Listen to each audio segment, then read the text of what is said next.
dinosaurio, pero aquí estamos. ¿Cómo lo vamos a hacer? Claro, no, unas pegatinas ahí, una cosa tan rara. Bueno, ahí voy a aprender. Bueno, entonces vamos a hacer hoy, vamos a continuar lo que iniciamos desde la semiología. Y vamos a hacer entonces un pequeño repaso de lo que vimos ayer, ¿cierto? Para poder recordar. La importancia de la historia clínica que vimos ayer, de que todo lo que hablamos tenemos que escribirlo, que no lo podemos escribir tal como lo dice el paciente. Entonces hoy vamos a aprender algunas cosas, como es por ejemplo las preguntas asertivas, ¿ya? ¿Cómo le pregunto al paciente respecto a qué tengo que preguntarle? ¿Cómo lo hago? Si él me dice que le duele aquí, ¿y qué más viene? O sea, no hacerlo en forma de check-in, sino escuchando al paciente, porque con las preguntas que me hace el paciente, con eso yo voy a hacer la siguiente pregunta, o con la respuesta que me da hago la siguiente pregunta. Esto no tiene como devolución. Si alguno tiene prendida el micrófono, ustedes tienen que cerrarlo, porque yo siento que tiene como devolución el sonido, como un eco. No. Bueno. Entonces repasemos. La historia clínica es un documento privado, obligatorio y sometido a reserva. Sus características son integralidad, secuencialidad, racionalidad científica, disponibilidad y oportunidad, y todas se deben cumplir para una adecuada atención, sobre todo de calidad. Y los componentes de la historia clínica son tres: identificación del usuario, los registros específicos y los anexos. Pero esas tres partes de la historia clínica, cuando yo les pregunto ¿cuáles son las partes de la historia clínica?, ustedes empiezan anamnesis, motivo de consulta, enfermedad actual, antecedentes, no sé qué. Esas son las partes realmente de los registros específicos de la historia clínica del médico, independientemente de cuál sea la naturaleza de la atención del servicio, es decir, si está en urgencias, si está en consulta externa, si está en hospitalización, si va para cirugía. O sea, en general tiene esa primera parte muy común. Hay otro tipo de historia clínica que es la historia de evolución, que esa se ve mucho pues cuando ya el paciente se recibió en un servicio y continúa hospitalizado o en observación o sale de quirófano y sigue entonces como su proceso de recuperación y lo seguimos observando. Entonces esa evolución tiene otra forma, otra distribución de realizar el chequeo o el análisis del paciente, que lo vamos a ver al final, ¿ya?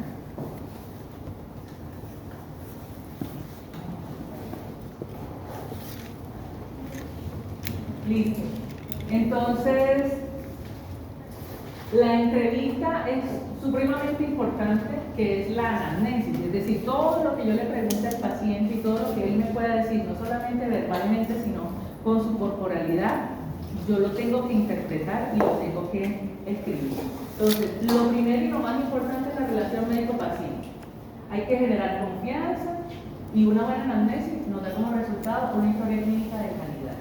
Entonces, ¿cómo genero yo confianza en un desconocido? ¿Cómo genero yo confianza con alguien que me acabaron de asignar? ¿Cierto? Un médico que yo tomé de la lista porque no había nadie más que me atendiera, o el que me tocó en el servicio de urgencias.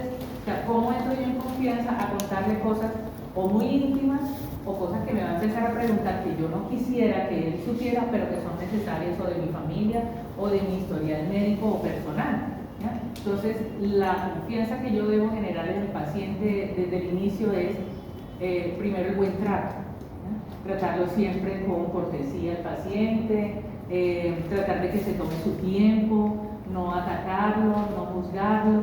Eso le va dando confianza al paciente para que nosotros podamos hacer unas preguntas asertivas.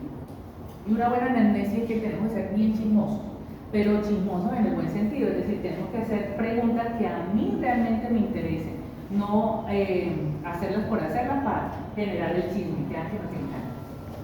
La anamnesis entonces involucra todos los sentidos. ¿Cuántos sentidos tenemos? ¿Cuántos sentidos nos han dicho que tenemos? 5, pero tenemos más de 5 sentidos. Digamos que en la actualidad se ha estudiado que tenemos alrededor de 36 sentidos, es decir, tenemos hasta el sentido de pertenencia. Eso es, digamos, sentidos que se desarrollan unidos a quizás algunas normas éticas, ¿ya? que el ser humano desarrolle en su ser. Entonces, los 5 sentidos básicos tenemos que involucrarlos para la anamnesis. Y dentro de los métodos de exploración importantes que tenemos son 4, que son la inspección, la palpación, la percusión, la ocultación, están puestos todos ellos. Y para la inspección, por ejemplo, yo necesito observar, tengo que mirar todo, tengo que mirar cómo camina el paciente, tengo que mirar cómo está vestido, qué gesticulaciones hace, qué fascia trae el paciente, incluso eso me ayuda a saber o determinar el grado de dolor que pueda tener el paciente solamente con ver su carita. El ambiente de la entrevista debe ser cálido y amable. Hay situaciones en las que no son ni tan cálidas ni tan amables. Por ejemplo, si estamos en una zona de riesgo, está sometido el paciente incluso a unas medidas, digamos, no tan sanitarias, porque el hospital no está adecuadamente, digamos, adaptado para atender a los pacientes, pero es lo único que hay, puestos de salud muy lejanos, que no tienen servicio o de lujo, que no tienen agua, o que las camillas están oxidadas, en fin, o sea, todas esas cosas que salen de nuestras manos. Entonces tenemos que tratar en lo posible de crear nosotros entonces un ambiente cálido y amable, tratar de siempre conservar como el pudor del paciente, tratar siempre como de que el paciente tenga la suficiente confianza y la privacidad para poder atenderlo en un ambiente que a veces no está tan adaptado. El médico es importante, digamos, en todo este proceso como, digamos, uno de los actores principales, y como médicos debemos tener presencia de médicos, ¿cierto? O sea, nosotros tenemos que creernos, las que somos médicos. Ustedes que están en formación, ustedes tienen que ya tener porte de médicos, ya no vayan con esa timidez del estudiante porque se les nota, ¿ya? Las inseguridades del estudiante se les nota por el desconocimiento. Ya yo les dije que una de las cosas que tienen ventaja los estudiantes o ustedes es que el paciente no sabe que ustedes no saben. Pero si tú le muestras esa inseguridad, ese no sé, ¿cierto? Entonces, esa confianza no se va a generar. Entonces, tenemos que creer, ¿no? Lo poco que podemos saber, tenemos que hacérselo sentir al paciente y transmitirle que sí lo sabemos. Entonces, el médico debe tener presencia de médico, la presentación personal, la actitud, la cultura, ¿sí? Del médico, el trato hacia el paciente. En cuanto a algunos aspectos que son más del individuo, como son la religión, las líneas políticas y demás, el médico es neutro en todos esos aspectos. Es decir, aunque tú no estés de acuerdo con algunos procederes de su cultura, o de su religión, o de sus líneas políticas, ¿ya? O de su mismo pensar, o de su mismo accionar, no puedes llegar a atacar al paciente, ¿ya? Dicen por ahí que todas las opiniones son respetables. No todas son respetables, todos tenemos derecho a expresar nuestra opinión, que es diferente. Mas eso no quiere decir que yo esté de acuerdo contigo, pero tampoco tengo que agredirte o tengo que prestarte una mala atención porque no piensas como yo. Entonces, en ese sentido, el médico tiene que ser muy neutral. La escucha activa debe tener además algo que se llama presencia. Cuando yo estoy escuchando a una persona activamente, también tengo que corporalmente expresarle mi presencia, ¿ya? No es como que yo estoy en el computador, sí, yo te estoy escuchando. Es imposible que tú estés haciendo dos cosas que requieren toda tu atención al mismo tiempo. O estás haciendo bien lo que estás escribiendo, o estás escuchando bien al paciente. Entonces yo por eso tengo que tratar de desarrollar mi memoria para lo posible anotar menos cosas y al final anotar todo.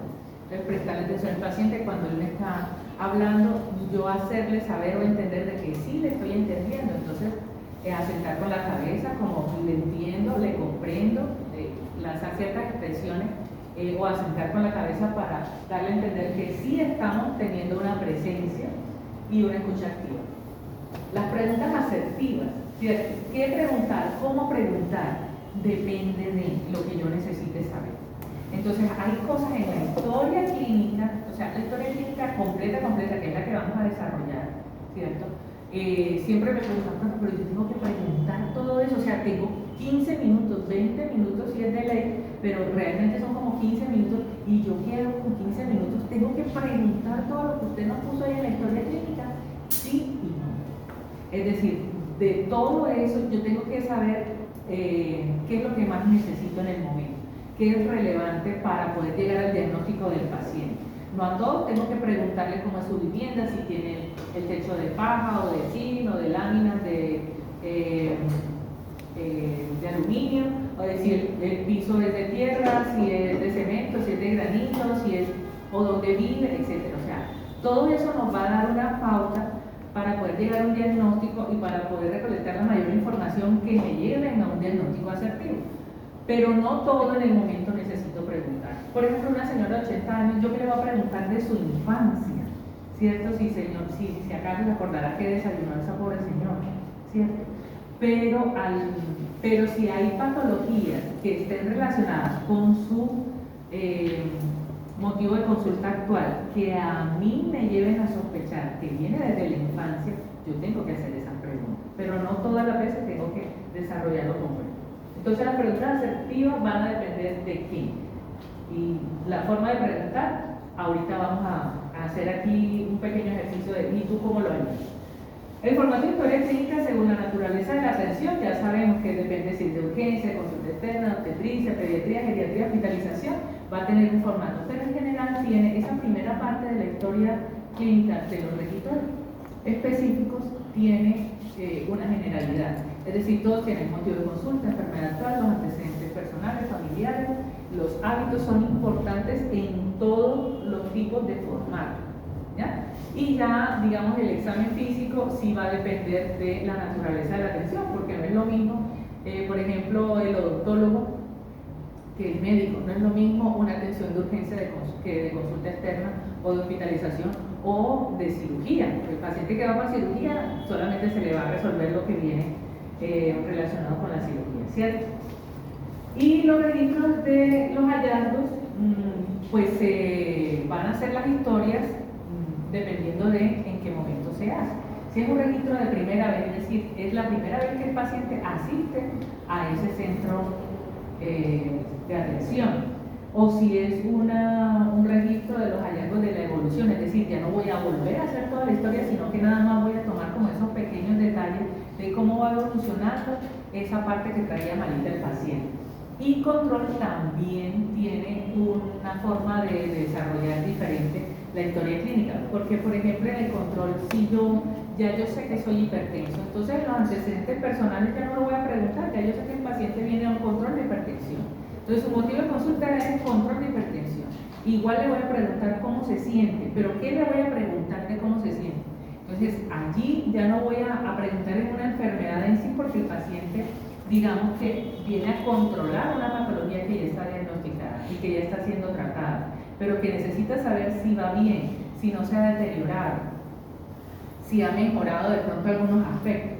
Entonces en el control ya las preguntas son diferentes. Ya le voy a preguntar cuáles son esos síntomas o esos signos, de alarma que pueden estar presentes para que a mí me diga si está controlada o no la presión arterial.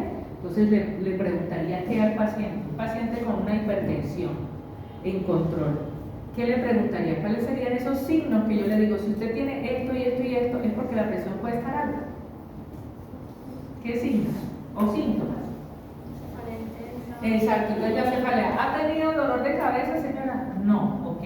¿Ha tenido zumbido en los oídos? No. Mira que lo que tú me dices es lo que yo pienso, pero no se lo pregunto al paciente así. Yo no le puedo preguntar al paciente, señor, ¿usted tiene tinnitus? No, oye, exacto. Entonces, es allí donde nosotros nos juega, ¿cierto?, la cabeza. Porque yo tengo los términos médicos, yo tengo el conocimiento, pero no lo puedo preguntar de esa forma, ¿ya? Y es allí donde no hay entonces una comunicación asertiva, porque el paciente no me va a entender. Si yo le digo, señor, ¿usted ha tenido cefalea? No, doctor. ¿Usted ha tenido tinnitus? No, doctor. Pero ella no tiene ni idea de lo que le están preguntando. Pero si yo le digo, usted tiene dolor de cabeza, le ha dolido la cabeza, los oídos le zumban, se le hinchan los pies, de esa forma, o sea, ese tipo de preguntas que yo le voy a hacer al paciente. Pero cuando yo lo voy a escribir, voy a colocar, paciente no refiere cefalalgia, no refiere edema de miembros inferiores, no refiere tinnitus, no refiere náuseas, no refiere dolor precordial, ¿sí? Eso es lo que yo voy a describir. Entonces, le voy a preguntar sobre los síntomas cuando estamos hablando de los registros de control. Le pregunto sobre los síntomas. Si están todos descartados, ¿qué más debo preguntarle para saber si va bien en su diagnóstico o en su patología, si está controlado? Ok, entonces el tipo de alimentación. ¿Cómo se lo pregunto? Señor, ¿usted está comiendo bien? No, yo pregunto qué desayunó, qué almorzó. Ok, ¿qué desayunó? ¿Qué almorzó? ¿Qué cenó? ¿O usted normalmente qué desayuna? ¿Qué almuerza? ¿Qué cena? Las cantidades, etcétera? ¿Qué más? Y ahí me doy cuenta si está con excesos de grasa, de azúcar, etcétera. ¿Qué otra cosa me sirve para controlar la presión arterial? O sea, para yo saber que la presión está controlada.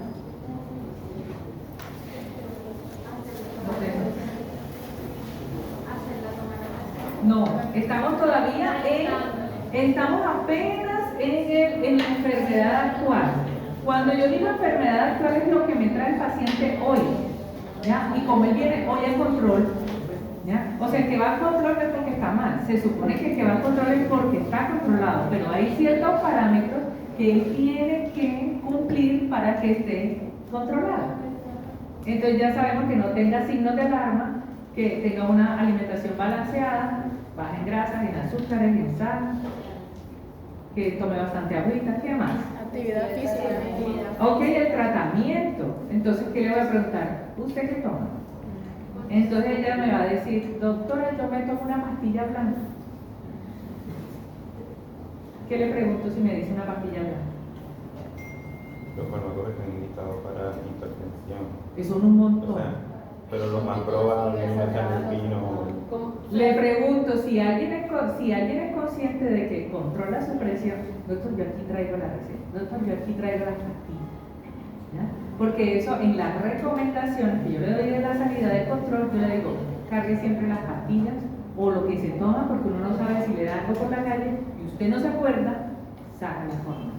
Doctor, aquí está la fórmula y esa es la blanquita.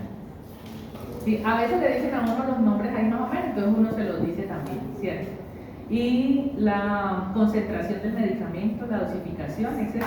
O sea, es mejor cuando el paciente se le da la recomendación de salida que lleve su fórmula, ¿ya? O que diga cómo se la toma, en la mañana, en la tarde, en la noche, en ayunas, etc. ¿Cierto? Entonces los medicamentos. ¿Qué otra cosa me sirve a mí para yo saber si está controlado o no el paciente? No, porque es que yo no me voy a hacer exámenes todos los días. ¿Qué más? Su día a día para saber si la presión está controlada, por ahí habían dicho.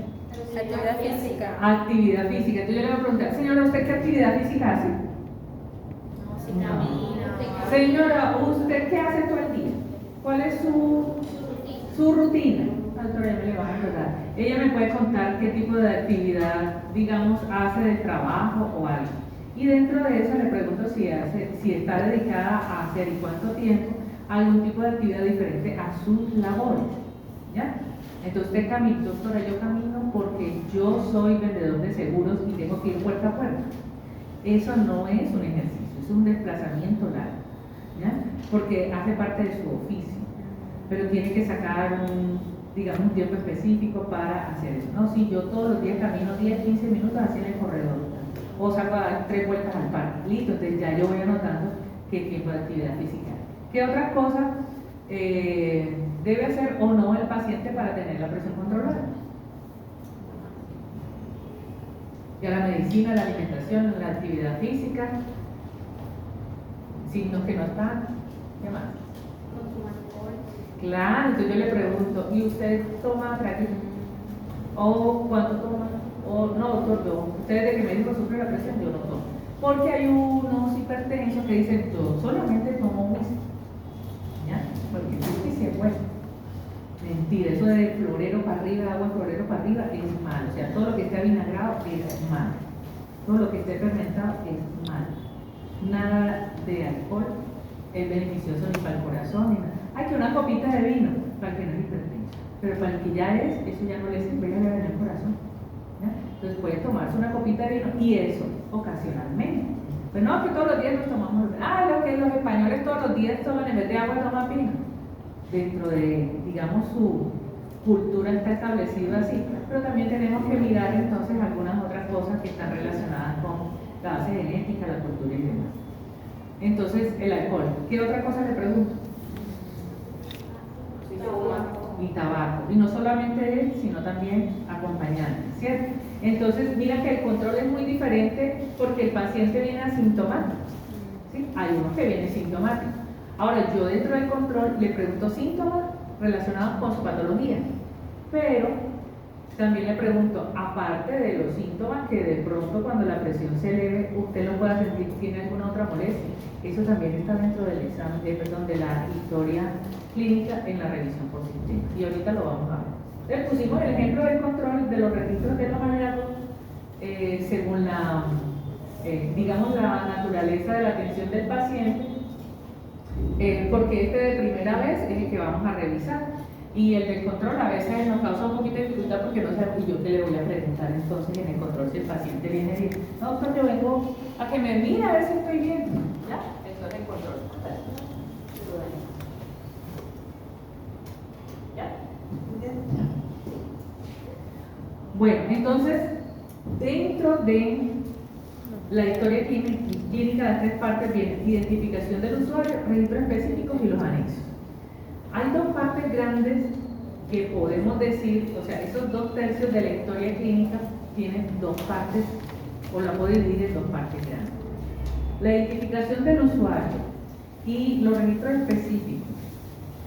En esos registros específicos, hasta la revisión por sistema, todo lo dice el paciente. Entonces todo es subjetivo. Yo todo eso se lo creo al paciente. ¿Ya? Si él me dice, yo le pregunto nombre y apellido completo, y usted me dice Pepito Pérez, Pepita Pérez. ¿Cómo lo puedo corroborar? Con su identificación, muéstrame su cédula. Ya yo puedo decir, oh sí, eso, ella es Pepita Pérez, pero de entrada me lo dice a mí, Pepita Pérez. Entonces, desde cada uno de estos aspectos vamos a mirar la importancia. Mira que cuando el paciente entra a la consulta, ya esta identificación del usuario ya se le hicieron en los registros de ingresos, ¿cierto? Hay en admisiones. Pero yo tengo que corroborarlo y además me van a brindar datos de importancia. Por ejemplo, cuando yo le pregunto nuevamente, aunque yo voy a hacer 2 cosas. Cuando yo le pregunto nuevamente al paciente, voy a corroborar que esa historia pertenezca a este señor o señora que acaba de entrar, ¿cierto? Y lo segundo es que voy a entablar de primera mano, esa relación médico-paciente. ¿Por qué? Porque ya yo no le voy a decir el paciente número 15, ya yo no le voy a decir el señor de tal patología, o el señor de la camisa amarilla, o el que está sentado en la silla de ruedas, sino que ese señor o esa señora tiene un nombre. Entonces ya yo me voy a referir con él por su nombre. Ya le voy a decir, señora Pepita Pérez, ¿cómo está? Mucho gusto, mi nombre es fulanito de tal. Siéntese. Desde que yo le abro la puerta al paciente, desde ahí comienza mi relación médico-paciente. O sea, no es lo mismo, y ustedes que han sido pacientes, no es lo mismo que a mí me llame el que sale, a que se levante el médico, me abra la puerta y me diga, fulano de tal, adelante, y pueda siempre, ¿cómo está? Buenas tardes, buenos días, ¿cómo le ha ido? Ah, qué bueno, me alegra. O sea, ese pequeño saludo que uno entabla al paciente, invitándolo a sentar y corroborando que es él, ya le abre las puertas a uno para una buena anamnesis, porque dice, tan amable, el médico me llamó. ¿Ya? Soy importante para el médico. No soy el que está ahí sentado, sino ya yo soy el paciente, importante para el médico. Hay que darle la importancia. Eso entonces nos da un inicio de relación médico-paciente. El estado civil es importante, solteros, casados, unión libre, viudos. Ahora hay unos que se llaman hechos de unión, que es el tipo de unión libre, ¿ya? El estado civil también nos puede dar algunos indicios de patología. Por ejemplo, los solteros. Los solteros tienen más tendencias al alcoholismo, ¿ya? Porque como no tienen nadie que le diga, y si son jóvenes más, ¿cierto? Entonces tienen más tendencias al alcoholismo. Y los viudos tienen más tendencia también al suicidio, porque han tenido toda una vida al lado de una persona, ¿ya? Entonces tienen más tendencia a la depresión y al suicidio, porque se les acabó esa vida, 20, 30 años al lado de la misma persona, ¿ya? Y se sienten solos. Entonces, ya con el estado civil también nos pueden. Los casados son estresados, ¿ya? Entonces también nos puede indicar algunas patologías, o incluso el mismo tipo de unión que se tenga o de relación que se tenga con, digamos, en la vida sexual, también nos puede indicar algunas patologías, ¿ya? Por ejemplo, los solteros son más, menos cuidadosos en las prácticas sexuales, ¿sí? Y si son jóvenes, mucho más, porque pues como no tienen nada que los una ni nada, puedo estar con este y con esta, y no tengo ningún tipo de relación ni nada que me ate o que me una, entonces pueden tender más a ese tipo de patología. El documento de identidad, pues, es el que le da el derecho al ciudadano, ¿no? Esto pasa mucho con los niños que no son registrados. Entonces vienen exigiendo que este niño lo tienen que atender. Bueno, sí, el Estado le brinda la atención completa al infante y no le niega nada, pero hay que facturarle algo, ¿ya? Y por eso ayer que hablábamos de esa parte de la atención de las EPS y las IPS, la responsabilidad que tienen ellos, por eso se le dieron a ellas. Y cuando no la tienen, pues la tiene el Estado. Pero para eso se le dan las platas a ellos. Entonces, los que no están identificados, los que no están registrados, pues eso suma plática al Estado y eso no le conviene al Estado. Entonces, uno tiene que insistir, mire, tiene que registrar al niño, mire que con eso usted está adquiriendo derecho de ciudadano y el derecho al ciudadano se respeta. La edad. Entonces, vemos si son neonatos, niños, jóvenes, adultos. Dependiendo de las edades, hay patologías relacionadas. Por ejemplo, ¿cuáles serían las patologías relacionadas con los recién nacidos? Llevan un bebecito llorando y está recién nacido, tiene 8 días de nacido. ¿Por qué llorará un bebé? Puede ser porque tiene un trastorno digestivo como estreñimiento, porque entonces le están dando leche maternizada y eso le causa un poquito de trastorno. ¿Qué más? Patologías propias de su nacimiento, o sea, congénitas, hernias, ¿cierto? Infecciones respiratorias o el distrés respiratorio si nació con dificultad para respirar y tiene una mala adaptabilidad al ambiente. Entonces, ya con la edad lo podría sospechar. Por ejemplo, en los niños, ¿cuáles son las patologías más frecuentes en los niños? Las diarreas, las enfermedades gripales, la virosis, la fiebre por cualquier cosa, virus, bacterias, pero así lo más frecuente, las eruptivas de la infancia, varicela, sarampión, ¿cierto? Las parotiditis. En los jóvenes, según las edades, también hay ciertas patologías. Por ejemplo, si un joven llega con un dolor abdominal, ¿qué patología podríamos sospechar en el joven? No es lo mismo el dolor abdominal en un joven que en un niño, por ejemplo. Si llega un niño con un dolor abdominal, ¿uno qué piensa? Que quiere parar. Hijo de las abuelas, ¿cierto? Las mamás. Eso que tiene parálisis. Pero si un joven llega con dolor abdominal, ¿qué puedo sospechar? Solo así, dolor abdominal, no te estoy diciendo ni dónde ni qué más tiene asociado. Gastritis. ¿Qué más? Puede ser un apéndice si ya está de pronto ya localizado, aunque el apéndice también comienza periumbilical, ¿cierto? Entonces, ya solo con la edad, las patologías más frecuentes también me pueden direccionar. Y en los adultos, pues las patologías más frecuentes en los adultos son todas las metabólicas. La hipertensión, si un adulto me llega, si yo viejita llego, allá, ay, que me duele la cabeza, esta señora es hipertensa. Pero mentira, yo no soy hipertensa. ¿Ya? Pero por las edades, ¿cierto? Ella pasa de la 4ª década de la vida, entonces lo más probable es que pueda desarrollar algún tipo de patología metabólica. El sexo es importante también porque hay patologías exclusivas de hombres y mujeres. Y perdónenme que aquí no hablamos de género, eso es otra cosa, aquí hablamos de sexo. Entonces viene, digamos, las diferentes complicaciones que podríamos tener frente a todo lo que se ve hoy en día con los diferentes géneros, ¿ya? Entonces, por ejemplo, este individuo que es mujer, pero que ha decidido tener una transformación en su género, entonces es hombre, ¿sí? Pero no puede ir a un urólogo, porque no va a tener patologías de hombre, aunque haga su transformación genital, ¿ya? Porque aunque externamente pueda tener, ¿cierto?, genitales masculinos, internamente no los tiene. O al contrario, que este hombre quita sus genitales masculinos, hace una aparente vulva, pero no tiene útero, entonces no puede ir al ginecólogo. ¿Sí me van a entender? Entonces tenemos que saber el sexo, hombre y mujer. Cuando nos morimos nos identifican no por nuestro género, sino por nuestro sexo. Entonces aparecen unos huesos y dicen, este era hombre y este era mujer. ¿Cierto? No, pero es que aquí la lápida dice que era Juanita. No, pero es que es hombre, mírale los huesos son más anchos y son más planos de la cadera, etc. Los huesos más largos del fémur. Y por algunas medidas anatómicas podemos determinar. Entonces hay patologías exclusivas de hombres y de mujeres. Por eso es importante saber el sexo con el que nació el paciente. Raza.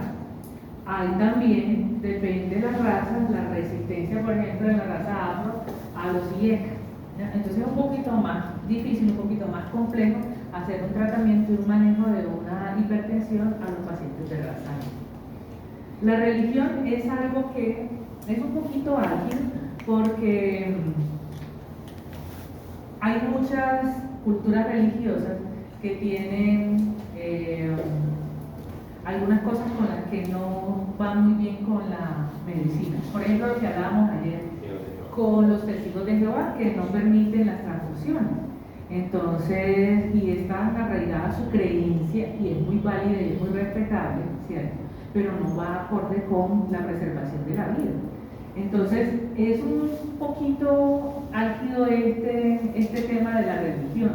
Pero yo ¿cómo pregunto qué religión es? Pues no pregunte qué religión, pregunte si es creyente o no, ¿ya? Y dentro de si es creyente o no, uno puede direccionar dentro de esa creencia cuál es lo que permite o no hacer en la medicina. Entonces, preguntar siempre si es creyente o no.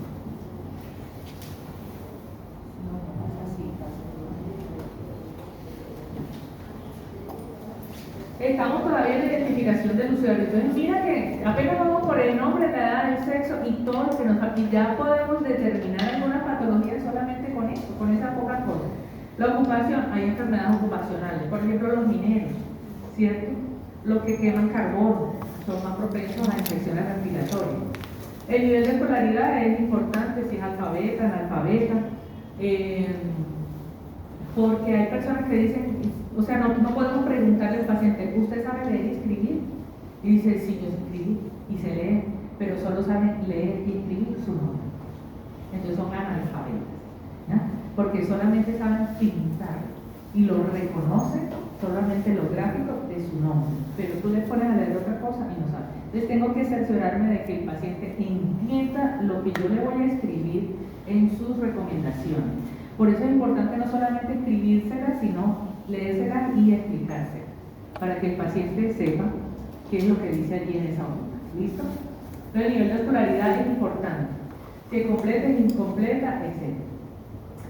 El nivel cultural no tiene que ver nada con el nivel de escolaridad, porque yo puedo ser universitario como magíster y demás, pero tengo un nivel cultural bajo, ¿ya? Y viceversa, hay gente que es analfabeta y tiene un desarrollo social, es decir, un nivel cultural muy alto, ¿ya? Entonces, el nivel cultural tiene que ver en qué medio se ha desarrollado esa persona, ¿sí? De dónde vienen sus creencias, su ética, digamos, en la parte social, ¿sí? Si pertenece a algún grupo en específico. Todas esas cosas son importantes porque entonces yo también tengo que respetar ese desarrollo social que tiene el individuo o tratar yo de entender ese desarrollo social que él ha tenido para poder acercarme, obtener información y también transmitirle lo que necesito dar. Por ejemplo, no todo el que vive en la Chinita es matón, ¿cierto? Pero tiene un entorno social bastante pesado, ¿cierto? Entonces, tenemos que entender, porque dentro de su núcleo familiar tiene, digamos, unos valores importantes. Entonces, ese nivel cultural tiene que ver mucho con los valores, porque los valores en general en la sociedad, o sea, hay valores generales para la sociedad, pero el individuo desarrolla también sus valores y para eso vale, ¿ya? Porque se ha desarrollado en ese grupo. Es entender, por ejemplo, que una niña de 14 años puede estar embarazada y es normal para ella, porque su mamá estuvo embarazada a los 14, porque su abuela estuvo embarazada a los 14, su abuela también, sus primos y su entorno social va alrededor de eso, que la que llega a los 14 años con un bebecito, wow, ya está desarrollada, o sea, ya logró lo máximo, ¿sí? Hay cosas que lógicamente nosotros podemos tratar de, no lo vamos a cambiar, pero podemos tratar de meternos en esa parte social para poderle dar las opciones, ¿ya? Podemos mostrarle otras opciones, pero para ellos es normal. La dirección del teléfono del domicilio, pues para el seguimiento de los programas, por ejemplo, sobre todo para las áreas rurales. Lugar de residencia para también ver el entorno socioeconómico del paciente, saber de pronto dentro de las recomendaciones si el paciente tiene una capacidad, digamos, de adquisición económica y que yo no le vaya a colocar, por ejemplo, una dieta donde yo le diga, vea señor, que usted tiene que comer caviar. Tiene que comer caviar porque con eso usted va a tener una dieta más, la pobre señora, si acaso en la tienda puede comprar una cebolla y un tomate y un cuarto de arroz, y así, de a cuarticos y no sé qué, etc. Entonces yo tengo que ver todo eso, porque acuérdense que el estado de salud depende de todo, el entorno social, cultural, económico, etc. Procedencia, mirar, ¿cierto?, de dónde viene el paciente, porque hay enfermedades de exportación. Entonces, no, es que este tiene signos de malaria, no sé qué, que se fue de paseo por allá, por el Chocó, por allá por el Cauca, entonces tenemos que saber, o si fue al extranjero, etc. La fuente de información es importante saber si la da el paciente o el responsable, porque no es lo mismo si la fuente es directa, que es del paciente, pero también hay que saber si esa fuente directa, que es el paciente, no tiene una buena credibilidad, porque por ejemplo ya es un adulto mayor o tiene algún tipo de alteración cognitiva, etc. Entonces en ese caso el responsable tendría mayor validez en esa fuente de información. La calidad de la información, mirar si es confiable, si es buena, si es regular, si es mala, y eso se da por porcentaje, pero eso lo calcula uno, o sea, no es obligatorio que yo lo coloque ahí.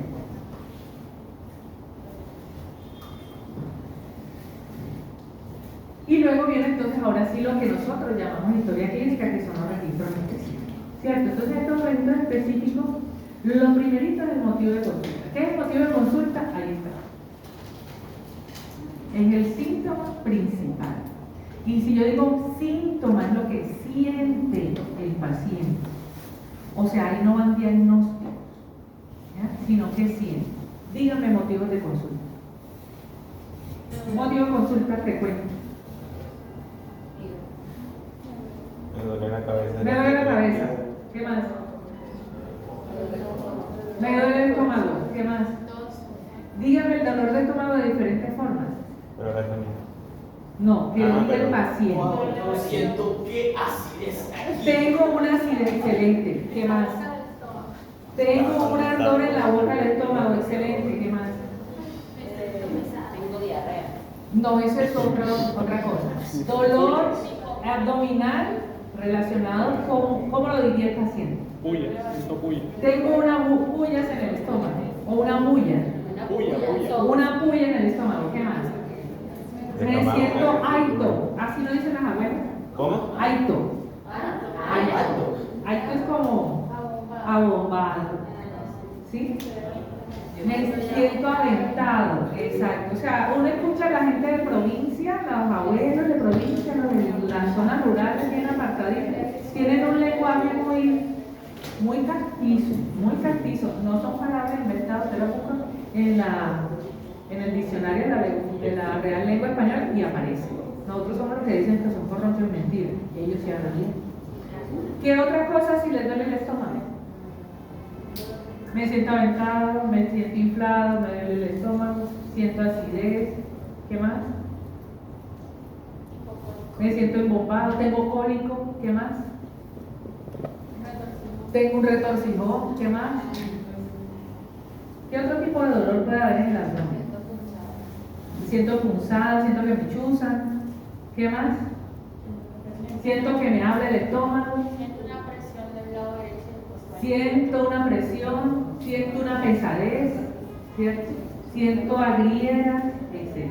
Entonces mira que es el mismo dolor en su motivo de consulta. ¿Ya? Eso va entre comillas, porque lo dice el paciente. ¿Ya? Ayer que hablamos, yo les decía no, que me duelen las marranitas. Ay, doctora, ¿cuáles son las marranitas? Entonces usted le pregunta al paciente, señáleme con un dedo cuáles son sus marranitas. Ay, doctora, pues las mismas mías son las suyas. Sí, pero yo quiero ver cuáles son las suyas, porque yo no sé. Y uno tiene que reconocer, no sé qué son las marranitas. El ñanguito, profe. El ñanguito. No sabía cuál era el ñanguito. El sobaco de la rodilla. No saben cuál es la rodilla, hueco popliteo. Entonces, lo que diga el paciente lo puedo colocar literal. Pero hay cosas que no las puedo poner tan literal. Por ejemplo, si el paciente dice, tengo que, así como empezó allá, no lo puedo poner. Tengo muchas ideas. ¿Cierto? Le cambio esa palabrita porque pues en la historia clínica no pueden palabras sueltas. Pero en lo posible, tal cual como lo dice, doctor, y si dice las marranitas, ¿cómo las marranitas? Claro, porque eso lo dice el paciente. Ahora yo después en la enfermedad actual transcribo que son las marranitas. ¿Ya? Entonces dice, son palabras del paciente, en ocasiones hay que escuchar toda la evolución de la enfermedad para poder describir el síntoma principal. Ese paciente que llega y dice, ¡ah, doctora, son tantas cosas! Calle, siéntese, cruce la pierna, busque un tinto y es. Porque es largo, para poder descubrir cuál de todos es. Todo lo que diga el paciente va entre comillas. Pero tampoco No, puede decir, no. El motivo de consulta va entre comillas. Es como el título de la historia clínica. El motivo de consulta y la enfermedad actual y toda la historia clínica es como un cuento de hadas. Es como un cuento de hadas. Entonces los cuentos tienen un título. Si yo te digo del cuento Blancanieves y los 7 enanos, ¿de qué se tratará? Blancanieves es un nombre como de mujer, ¿cierto? Entonces yo digo, o es una mujer, o puede ser una niña, pero lo que sí es que es del sexo femenino, por lo menos tradicionalmente. ¿Okay? Y los 7 enanos, pues 7 enanos son 7 personas pequeñas, pueden ser 7 niños o 7 enanos de alto consumo, es patología. Y esos 7 enanos pueden ser o hermanos de Blancanieves, o hijos de ella, o en amantes de ella, no sé. Pero están 7 involucrados en esa historia. Pero están 7 involucrados en la historia. O sea, yo sé que hay esos personajes. Vamos a hablar de una niña o de una persona que se llama Blancanieves, además que con ese nombre como tan suavecito, tan dulce, yo me imagino una niña. Y 7 enanos. Y a medida que yo voy relatando, pues ya yo me voy dando cuenta de qué se trata. Es que los enanos están relacionados con ellas por esto y esto y esto.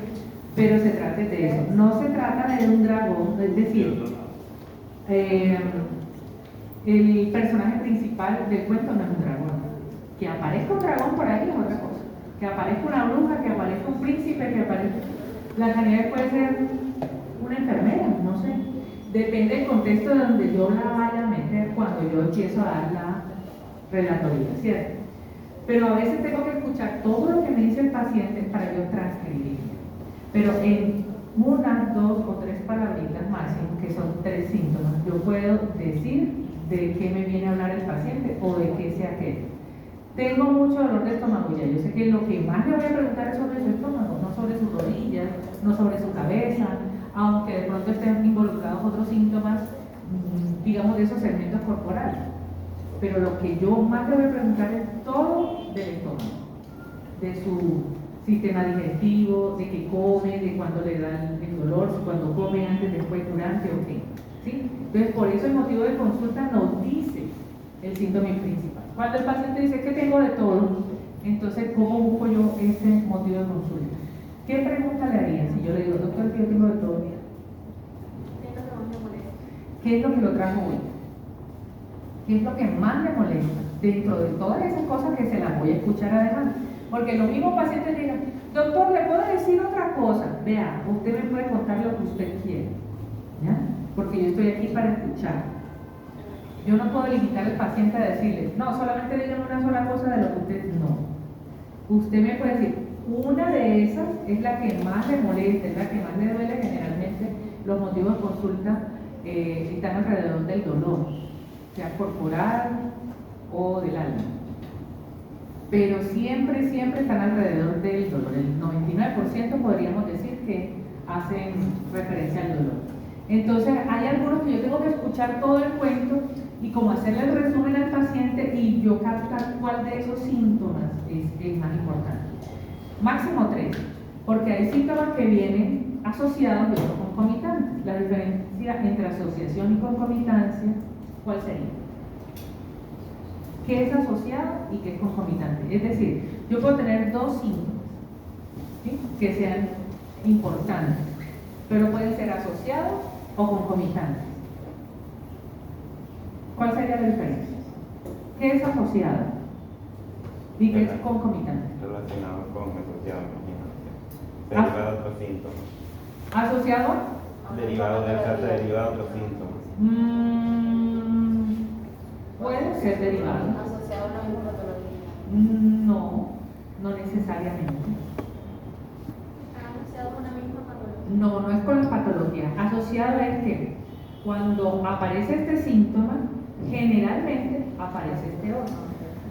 Cuando yo tengo migraña, entonces me da migraña y me da fotofobia. Me molesta la luz y me duele la cabeza. Es decir, siempre que tiene esa patología están los dos, pero están asociados. ¿Qué quiere decir? No aparecen juntitos, sino que me da el dolor de cabeza y al rato la luz. O la luz me provoca el dolor de cabeza. ¿Sí me hago entender? Eso es asociación. Y la concomitancia, sí o sí, aparecen juntos. O sea, son tan estrechas la aparición que yo no sé cuál es el primero que aparece. Pero es que yo tengo el dolor de cabeza y enseguida vomito. O sea, eso es enseguida. Se me prende el dolor de cabeza y a los 2 segundos vomité. O vomité y enseguida se me prendió el dolor de cabeza. O le dio fiebre y diarrea. Pero ¿qué le dio primero? No, es que aparecieron juntitos. Entonces, eso es concomitante. Entonces vienen los chistes de los médicos. Cuando ya uno sabe qué es asociada, qué es concomitante. ¿Cuál es la concomitancia más peligrosa?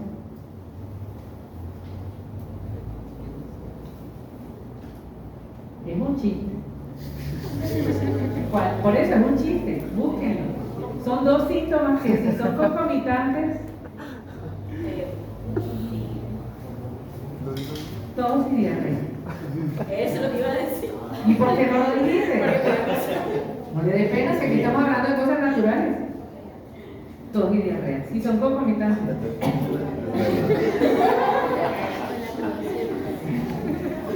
Entonces ustedes ya pueden hablar de chistes médicos.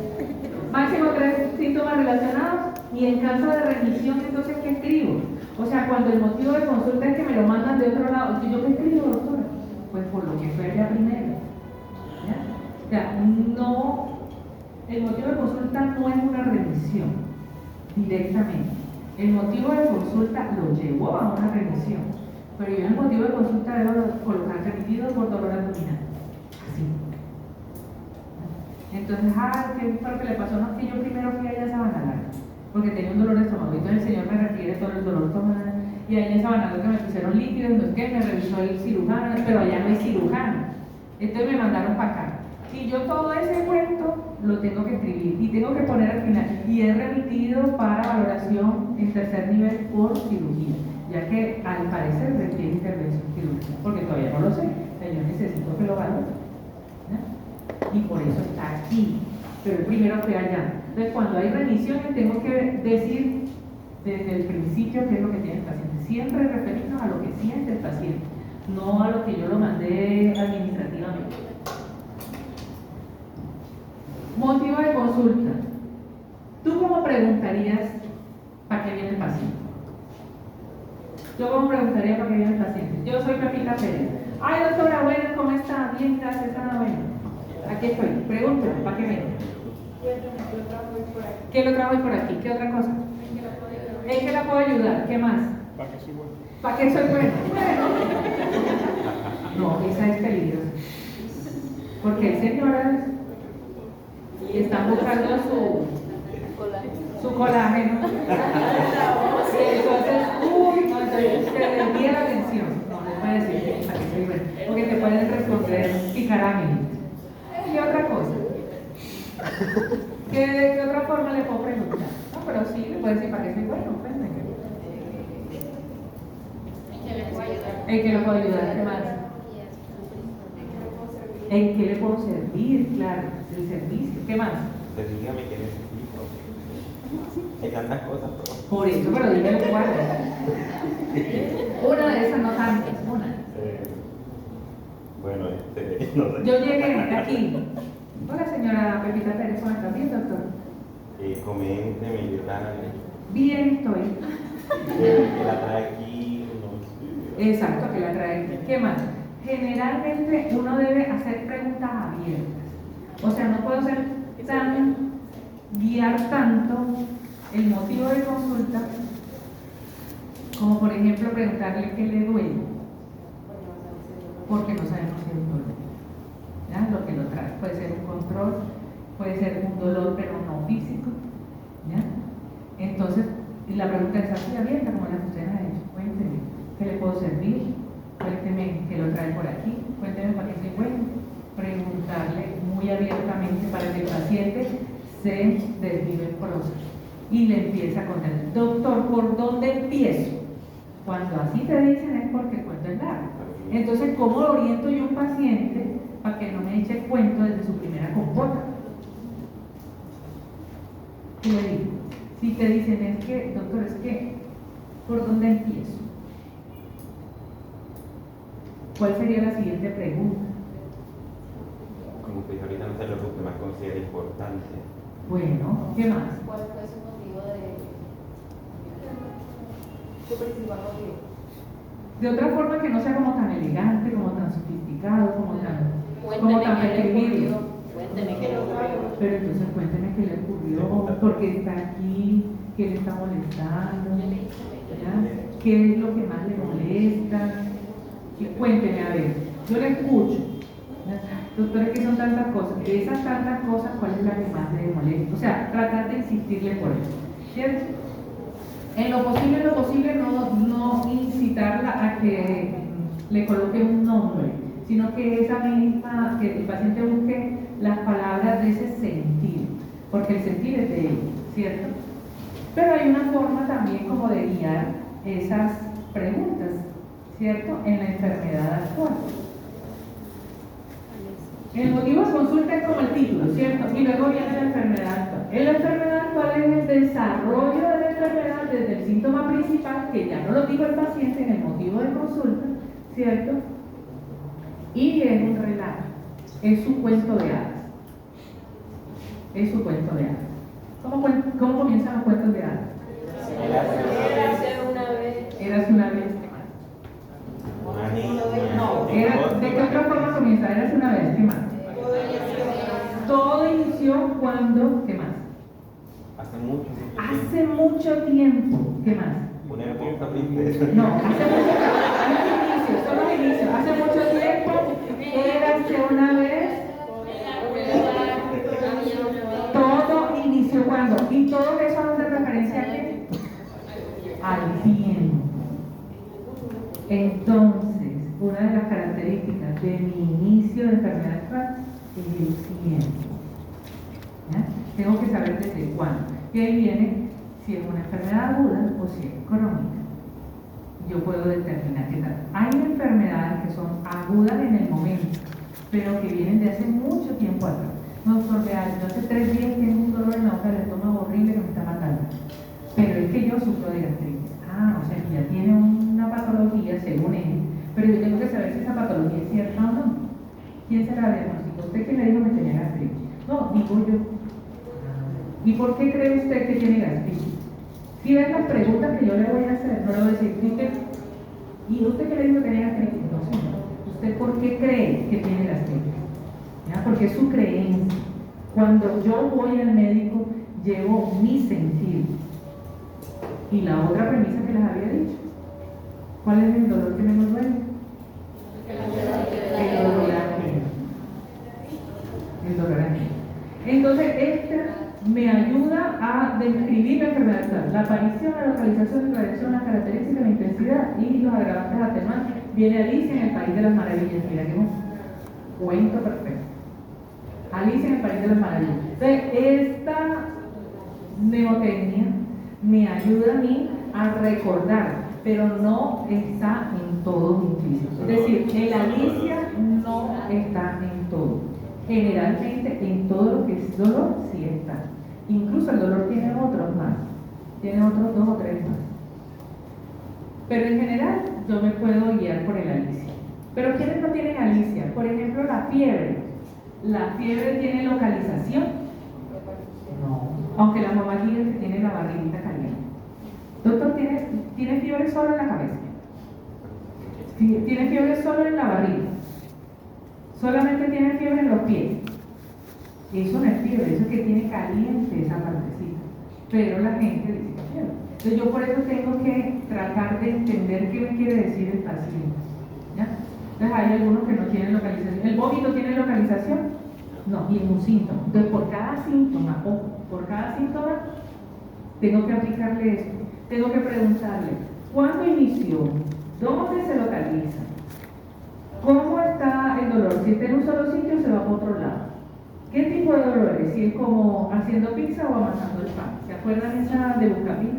Es decir, tengo dolor, es como haciendo pizza como haciendo pan. ¿Ya? Es decir, si es un retorcijón o si es así como deslizado. La intensidad, la escala visual análoga del dolor, pero en esta intensidad, la escala del dolor a veces no es muy buena porque el paciente a veces no las entiende, ya les voy a explicar.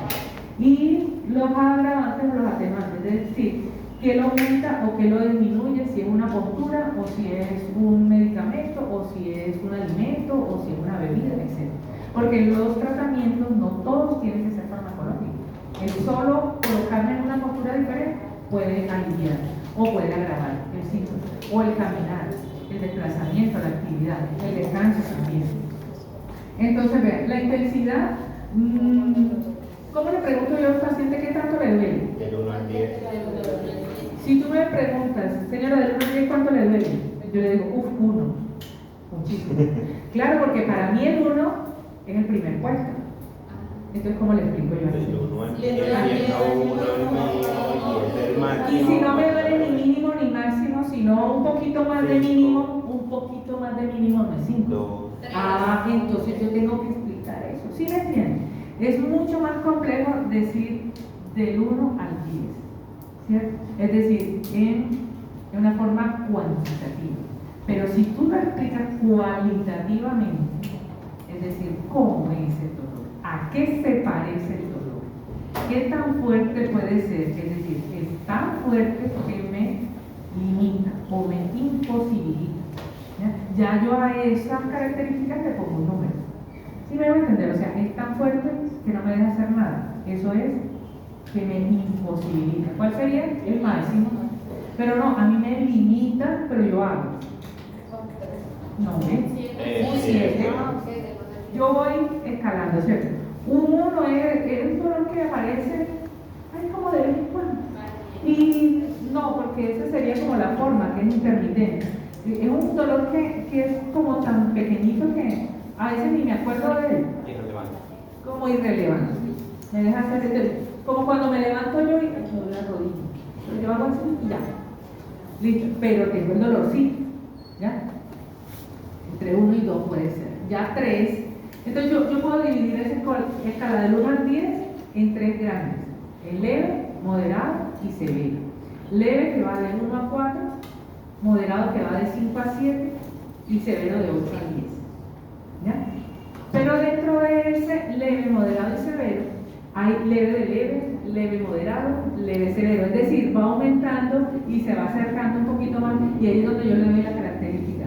Si es limitante, si imposibilita, si permanece durante el día, si en alguna actividad específica te da, ya, y ahí ya le puedo digamos, tener mejor la intensidad a la que requiere el paciente. Dado que ahí dice escala visual, también me acuerdo de que hay una escala De que son caritas. como unas caritas. ¿Eso Pero sería no. más pediátrico? No, a los adultos también se les puede, pero también es muy subjetivo, porque hay unas caritas que parece que estuvieran sonrientes como 3 igual. O sea, no le ven como el largo de la sonrisa. Para ellos todos está como igual. como Pero yo Pero lo para veo. color, o los sea, colorcitos. A un niño también es más fácil con eso. Con colores es también subjetivo. O sea, es un poquito más complejo. Amarillo y rojo. Es como el semáforo. Sí, también. Pero entonces el semáforo, ahí yo no conduzco, por ejemplo. Entonces el paciente de pronto no hace relación. Todo lo puedo utilizar. No digo que la escala del 1 al 10 no la puedan utilizar, pero tengo que explicársela muy bien al paciente para yo poder acertar aproximadamente de lo que él me quiere decir. Por eso la forma cualitativa es más fácil de entender al paciente y para usted también transcribir. Entonces un dolor leve, moderado, severo, ¿cierto? Limitante, incapacitante, dolor ocasional que no tiene relevancia. Eso de la escala, o sea, ¿cómo se pondría en la enfermedad actual? Porque no sé si se va a poner de 1 a 10. Sí, se coloca, se coloca. Dolor, intensidad 1 sobre 10. Quiere decir que es 1 de la escala de 10. 7 sobre 10 es la 10. Sí, pero a veces se pone si es limitante o algo. Por eso, si tú vas a utilizar la escala, ¿para qué vas a describir? O sea, es como redundar. Es mejor colocar un dolor, o bueno, también le puedes colocar un dolor 7 de 10 limitante. Están describiendo de las dos formas, cualitativa y cuantitativa, pero ¿por qué no largas tanto? Que sea más específico, más descriptivo, colocarle limitante, dolor limitante. ¿Ya? O un dolor moderado limitante, o un dolor fuerte limitante, ¿ya? O incapacitante. ¿Listo? Bueno, ya está listo. Y esto, ojo con esto porque este le va a servir. Tomen la foto, ¿sí? Ahí está. El síntoma principal más frecuente es el dolor, ya hablamos, ¿cierto? Dolor del cuerpo, del alma, de la mente, de la conciencia, ese sí que duele. Entonces, aquí tenemos los diferentes tipos de dolor. Cuando el tipo cólico, ¿cierto? Un aumento progresivo hasta máxima intensidad, luego disminuye el tipo reversivo. El quemante es un dolor recurrente. El dolor sordo es un dolor que yo digo como un dolorcito pendejito. Es como un dolor ahí, ¿sí? Es un dolor mantenido, leve, impreciso e incómodo. ¿Ya? El opresivo es constrictivo, es decir, que siente que se te va cerrando, se va cerrando. Y el paciente lo describe así. Cuando el paciente diga, doctor, yo tengo un dolor que no sé cómo decirse, cómo describirse. Él no se lo sabe describir porque no tiene una referencia o un referente. Tú no se lo puedes sugerir. Es como si la quemaran, es como, no, ¿a qué se le parece? ¿En qué momento igual ha tenido ese dolor?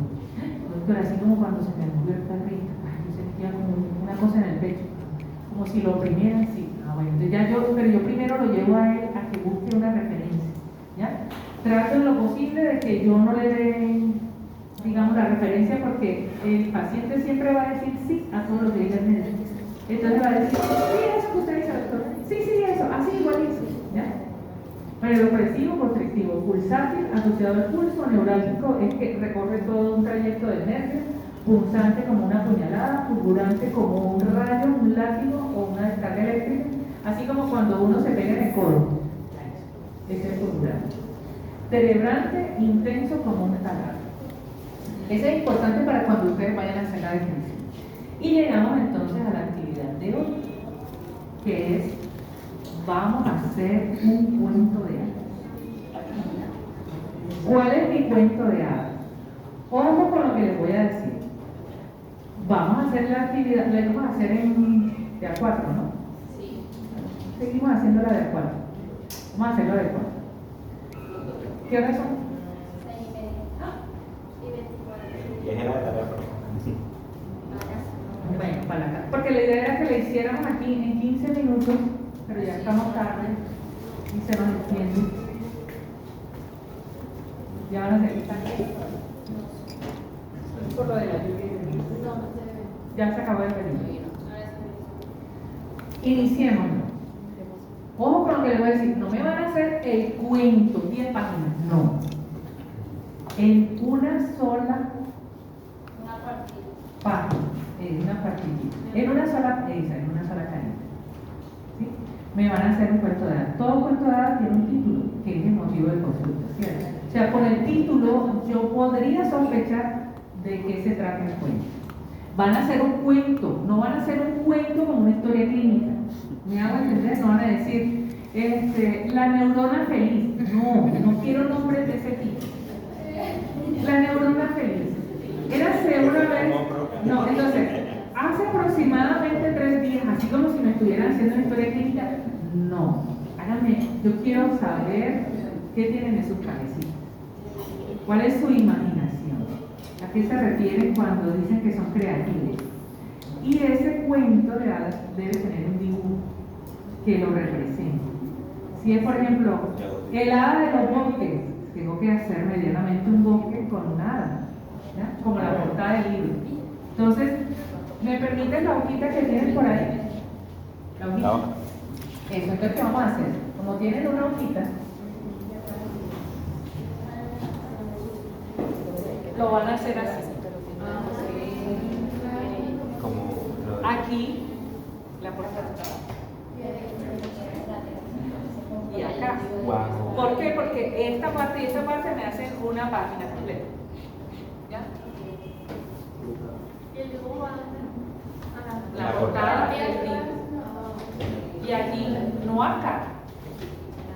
Aquí. O bueno, si lo escriben aquí y aquí. Lo que tienen que hacer es que sea la parte. Una sola carita. No me van a hacer letras de hormiga. ¿Ya? Tiene que tener un inicio, un nudo y un desenlace. ¿Ya? Tiene que ser descriptivo. Decir, quiero ser una vez una princesa de labios rojos, una característica que tenga la princesa. De labios rojos, de cabello largo, o el príncipe montado en un caballo, etc. ¿Listo? Vale. Bien. Con 4. Ya 4.